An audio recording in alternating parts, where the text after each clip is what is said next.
Good morning, friends. I will now call Miss Richa Agarwal. Kindly come on stage, ma'am. Selected candidate, RJS.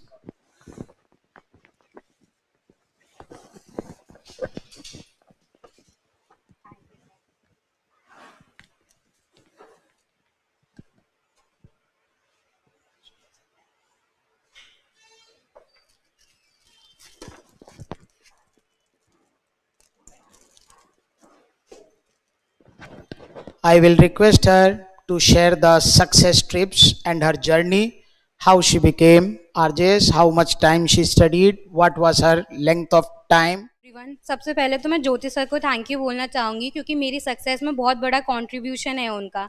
क्योंकि law तो सभी पढ़ाते हैं पर मुझे लगता है जो एक एक्स्ट्रा चीज़ जो मुझे बहुत हेल्प करी है सर की, वो उनके मोटिवेशनल लेक्चर्स।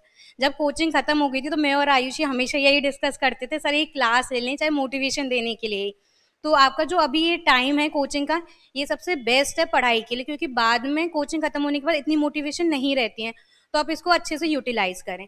2-3 बातें जो आपको ध्यान रखनी है, सबसे पहले तो ये है कि जो सर कोचिंग में पढ़ा रहे हैं आप उसको उसी दिन कंप्लीट कर लीजिए, क्योंकि नहीं तो कोर्स पाइल अप हो जाएगा, फिर आपको प्रॉब्लम आएगी।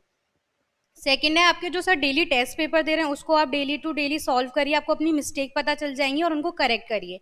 और साथ में एक सब्जेक्टिव टेस्ट पेपर का आप ध्यान रखिए, जिस दिन सर दे रहे हैं उसी दिन करिए, क्योंकि सर पहले ही 10-15 दिन पहले बता देते हैं आज सब्जेक्टिव टेस्ट पेपर होगा।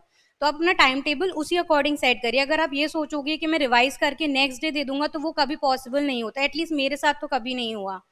तो आप इस चीज़ का ध्यान रखिए। एंड थर्ड, सर का पढ़ाने का तरीका थोड़ा यूनिक है, मुझे भी एडजस्ट करने में थोड़ी दिक्कत आई थी, तो शायद आपको भी आएगी, बट सर जो बोल रहे हैं आप उसको फॉलो करिए, डेफिनेटली आपको हेल्प करेगा।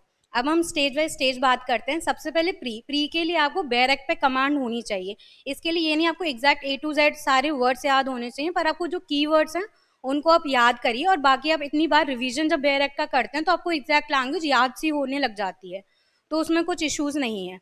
Next is language. तो लैंग्वेज के लिए आपको उतना ही फोकस करना है जितना आप लॉ के लिए करते हो, क्योंकि लैंग्वेज के 30% मार्क्स होते हैं, तो उसी अकॉर्डिंग आप अपना टाइम डिवोट कीजिए। और साथ में आप अपनी बुक्स भी साथ में पढ़ते चलिए कोचिंग के टाइम पे, क्योंकि बाद में आपको टाइम नहीं मिलता, और जो भी इंपॉर्टेंट पॉइंट्स आपको लगते हैं वो नोट करते जाइए। Next is mains. मेंस के लिए आपको जो आपके लॉ में ऑलरेडी नोट्स प्रिपेयर्ड हैं और बैरक, उन्हीं को आपको रिवाइज करना है। फिर है जजमेंट राइटिंग। जजमेंट राइटिंग के लिए आपको सारे तरीके के जजमेंट उनको आप प्रैक्टिस कर लीजिए, लिख लीजिए, रीड करने की ज़रूरत नहीं है, जैसे कि acquittal, conviction, specific performance, breach of contract, इनके आप जजमेंट लिख लीजिए, और उनके जो फॉर्मेट है हर 3-4 दिन में आप रिवाइज करते रहिए। और ऐसे इसके लिए आपको हिंदी और इंग्लिश दोनों के एडिटोरियल्स पढ़ने हैं। उससे एक तो आपको रीसेंट टॉपिक्स का पता चलेगा, और साथ में आपको मैटर मिलेगा जो आपके at the end of the day ऐसे जब आप लिखोगे तो आपको हेल्प मिलेगा। इंटरव्यू के लिए आपको लॉ वही पढ़ना है जो डायरेक्ट है और आपके नोट्स हैं। साथ में आपको सुप्रीम कोर्ट और राजस्थान हाई कोर्ट के जो रीसेंट जजमेंट है इंपॉर्टेंट, वो आपको प्रिपेयर करने हैं। और आपको अपनी स्टेट की अपनी राजस्थान की स्टैटिक जीके भी प्रिपेयर करनी है, ना कि सिर्फ होम डिस्ट्रिक्ट की, क्योंकि इस बार राजस्थान की स्टैटिक जीके से काफ़ी क्वेश्चन पूछे गए थे। मैंने सबसे ज़्यादा फोकस तो बैरक पे किया था, क्योंकि वो ग्रैंड नॉर्म है, तो उसको मैंने मेन फोकस किया था। रेफरेंस बुक के लिए जो सर ने हमें रेफ़र की थी वही बुक्स मैंने रेफ़र की थी। सर ने आपको लिस्ट दी होगी, तो जो बुक आपको ईजी लग रही है आप उस बुक को रेफ़र कर सकते हैं। मोटिवेशन के लिए आपको, जब आप रीड करोगे और अपने टेस्ट पेपर दोगे तब आपको उसमें अच्छे मार्क्स मिलेंगे, तो उससे आपको मोटिवेशन मिलता रहेगा डेली। हम लोगों के साथ भी ये होता था कि मोटिवेशन जब कोचिंग खत्म हो जाती है तो मोटिवेशन में थोड़ी प्रॉब्लम आती है, पर आप मोटिवेशनल लेक्चर्स देख सकते हैं। मैं भी देखती थी यूट्यूब पे, आपको काफ़ी मोटिवेशनल लेक्चर्स मिल जाएंगे, और बाकी आप अपने जब टेस्ट पेपर्स दोगे तब आपको उसके अच्छे मार्क्स मिलेंगे, तो आप अपना मोटिवेटेड हो जाओगे। स्ट्रैटेजी जो मैं मेरे हिसाब से ज़रूरी है फर्स्ट अटेम्प्ट में क्लियर करने के लिए, एक तो आपको पहले से जिस दिन आप प्रिपरेशन स्टार्ट करते हो आपके माइंड में क्लियर होना चाहिए ये मेरा फर्स्ट एंड लास्ट अटेम्प्ट है, और जितनी आपको मेहनत करनी है आप फर्स्ट अटेम्प्ट में कर लीजिए, बाद में मेहनत नहीं होती है। और सेकंड है कि रिवीजन, आप जितनी बार रिवीजन कर सकते हो उतनी बार रिवीजन करिए। एक दिन तो आप जिस दिन सर पढ़ा रहे हैं उसी दिन रिवीजन करिए, एक दिन आप संडे को रिवीजन कर लीजिए, और फिर मंथली बेसिस पर आप रिवीजन करते रहिए, तो सो आपको सिलेबस याद हो जाए।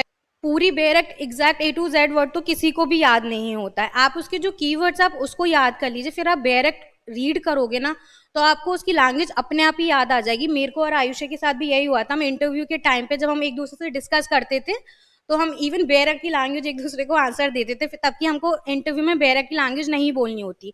तो आप लोग भी बेरक को रीड करिए, आपको अपना लैंग्वेज उसकी याद हो जाएगी।